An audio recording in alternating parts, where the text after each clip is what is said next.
તમારા પેટની 90% સમસ્યા માટે આ 5 મેન કારણો જવાબદાર હોય છે.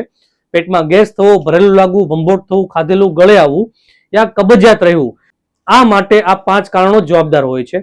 સૌથી પહેલું છે કે સમય થાય એટલે જમી લેવું. ઘણા લોકોને ફિક્સ ટાઈમિંગ હોય છે, આ ટાઈમ થાય એટલે જમી લેવું, પરંતુ તમને જ્યારે કડકડતી ભૂખ લાગે છે ત્યારે જ જમવાનું લેવું જોઈએ. જ્યારે તમને ભૂખ સારી લાગી હોય ત્યારે તમારો અગ્નિ છે એટલે કે તમારી પાચન શક્તિ છે એ પ્રદીપ્ત થાય છે અને તમે જે ખાવ છો એ વ્યવસ્થિત, સરળતાથી અને ઓછા સમયમાં પચી રહે છે અને તમને સારું પોષક તત્વો પણ મળી રહે છે. બીજું છે ઓવર ઇટિંગ, એટલે કે વધારે પડતો ખોરાક ખાવો. આના લીધે તમારી પાચન શક્તિને લોડ પડે છે, પાચન નબળું પડે છે, કબજિયાત થાય છે અને ગેસ છે એ વધે છે. ત્રીજું છે વ્યવસ્થિત ચાવીને ખાવું. ઘણા લોકોને બહુ ફટાફટ ખાવાની આદત હોય છે, ઘણા લોકોને મોબાઈલ યા લેપટોપ ચલાવતી વખતે ખાવાની આદત હોય છે, પરંતુ આ લોકો જો વ્યવસ્થિત ચાવીને ખાવાનું ચાલુ કરે તો એમને કબજિયાતમાં સરસ એવો ફાયદો થાય છે. તમારા પાચનની શરૂઆત તમારા મોઢા પરથી થાય છે, એટલે કે વ્યવસ્થિત ચાવીને ખાવ છો ત્યારે તમારા લાળમાં રહેલા એન્ઝાઇમ છે એ તમારા પાચનમાં ભળે છે અને પાચન છે એ સરળ બને છે. ચોથું છે જમીને તરત સૂઈ જવું. ઘણા લોકોને જમીને તરત સૂવાની આદત હોય છે, પરંતુ તમારા જમવામાં અને તમારા સૂવામાં ઓછામાં ઓછો 2 થી 3 કલાકનો સમય છે એ હોવો જોઈએ. પાંચમું છે જમીને મિનિમમ 30 મિનિટ સુધી ચાલવું.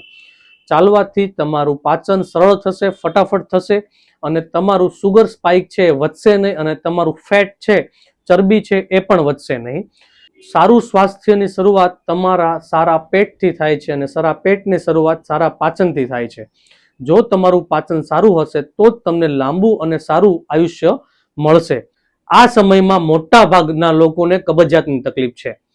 ઘણા લોકોને જ્યારે પૂછે કે પેટ સાફ કરવા માટે કેટલી વાર જવું પડે ત્યારે હોશે હોશે કહે છે કે સાહેબ મારે 3 વાર 4 વાર જવું પડે છે, મને તો કબજિયાત રહેતું જ નથી.